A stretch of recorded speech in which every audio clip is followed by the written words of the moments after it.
पूर्ण मोक्ष मार्ग में कबीर परमात्मा स्वयं ही सतगुरु का चोला धारण करके आते हैं, प्रकट होते हैं। और इसी बात की हमारी परीक्षा होगी त्रिकुटी पे। और इसीलिए गुरुदेव भगवान बार बार अपने सत्संगों में कहते हैं कि बच्चों, यदि आपने भक्ति पे सफल होना है तो मान लो गुरुजी भगवान, आपने अपने गुरु को ही परमात्मा मानकर भक्ति करनी पड़ेगी। ये अभ्यास आपने करना पड़ेगा, अन्यथा त्रिकुटी पे आप जी फेल हो जाओगे। यदि आपने त्रिकुटी पर अपने गुरु के अलावा किसी और में परमात्मा देख लिया तो गुरु वहां हमारी परीक्षा लेगा। सतगुरु रामपाल जी स्वयं ही एक दूसरा रूप बना लेंगे, ये दाढ़ी मूछ वाला। यहां तो आप जी फोटो देख रहे हैं, त्रिकुटी पर बिल्कुल चलेगा, बोलेगा हट्टा कट्टा हमारे गुरुदेव भगवान की तरह, और हमारे गुरुदेव के बराबर में आके खड़ा हो जाएगा। क्योंकि गुरुजी हमारी परीक्षा लेंगे वहां पर कि पृथ्वी लोक पर भक्ति करते करते इन्होंने अपने गुरु को परमात्मा माना है या फिर इस दाढ़ी मूछ वाली नकली मुर्दा फोटो को परमात्मा माना है। ये हमारी परीक्षा होगी वहां पर। हर युग में हम इसी प्रकार से फेल होते आ रहे हैं। और यदि त्रिकुटी पर इस परीक्षा में हमने जरा भी आस्था, जरा भी समर्पण अगर इस दाढ़ी मूछ वाली कबीर जी की समझे जाने वाली मुर्दा फोटो के प्रति दिखा दिया, दर्शा दिया, जरा भी यदि हमारी आस्था हो गई कि हो कबीर भगवान खड़े हैं, जय हो कबीर भगवान की, अगर दंडवत भी कर दिया, अगर इस भाव से भी आपने अपने मन में विचार प्रकट कर लिए, ओ हो गुरुजी के बराबर में कबीर भगवान खड़े हैं, जय हो बंदी छोड़ की, हे परमात्मा हमने तो आपको केवल फोटो में देखा था, यहां तो हमने आपको साक्षात देख लिया।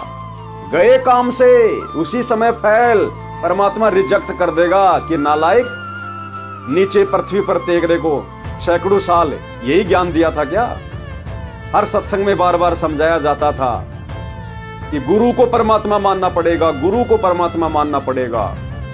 और यदि त्रिकुटी पर वो कबीर परमात्मा जिसे तुम कबीर भगवान मानते हो, अगर वो भी मेरे बराबर में आके खड़ा हो जाए, और यदि तुमने उसकी तरफ देख भी लिया, इस दाढ़ी मूछ वाले की तरफ अगर हमने देख भी लिया, उसी समय हम रिजेक्ट हो जाएंगे।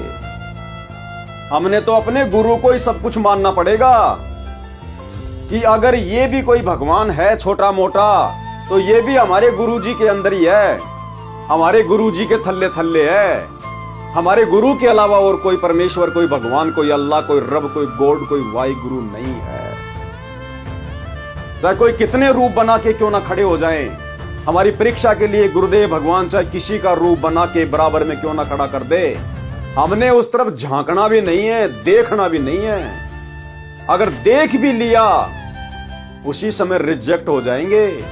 एक छोटा सा सत्संग जो दास आपको बार बार सुनाता है कि त्रिकुटी पर परमात्मा कैसे हमारी परीक्षा लेगा, सुनिए सत्संग। गुरु और गोविंद दोनों खड़े हैं, वहां मान लीजिए परमात्मा दोनों रूप बना के खड़ा हो जा, एक दास का रूप और दूसरा अपना ओरिजिनल रूप। तो कहते हैं वहां भी परीक्षा होगी, किसके लागू पाए। सबसे पहले कहते बलिहारी गुरु अपना, जिन गोविंदियों मिलाए। अपने गुरु जी के ही चरणों में गिरना, वहां पर परमात्मा की तरफ अगर झांक भी लिया, उधर साक्ष होगी तो वो रिजेक्ट करेंगे आपको। यहां भी ऐसा ही होगा। सबसे पहले कहते बलिहारी गुरु अपना, जिन गोविंदियों मिलाए। अपने गुरु जी के ही चरणों में गिरना, वहां पर परमात्मा की तरफ अगर झांक भी लिया, उधर साक्ष होगी तो वो रिजेक्ट करेंगे आपको। यहां भी ऐसा ही होगा। तो वहां गुरु जी के ही चरणों में समर्पित होना है, तो भगवान प्रसन्न। तो भाई और बहनों, ये सत्संग सुन के आपके समझ में आ गया होगा कि हमने अपने गुरु को ही परमेश्वर कबीर जी मानना पड़ेगा। और भाई त्रिकुटी पर हम अपने गुरु को परमात्मा उसी समय मान पाएंगे जब इस पृथ्वी लोक पर वर्तमान में भक्ति करते करते हम इस कबीर जी की समझे जाने वाली मुर्दा फोटो को रिजेक्ट कर देंगे, अपने घर से बाहर निकाल देंगे, अपने दरबार से बाहर निकाल देंगे, अपने गले के लॉकेट से बाहर निकाल देंगे। जून के महीने में इसका कबीर प्रकट दिवस मनाना बंद कर देंगे। हम इसमें भगवान देखना बंद कर देंगे, हम इसके दर्शन भी नहीं करना चाहेंगे, हम इसको दंडवत प्रणाम भी नहीं करेंगे भूलकर। केवल अपने गुरु को ही सब कुछ मानेंगे, कबीर भगवान मानेंगे, सतलोक का राजा मानेंगे, भक्ति और मुक्ति का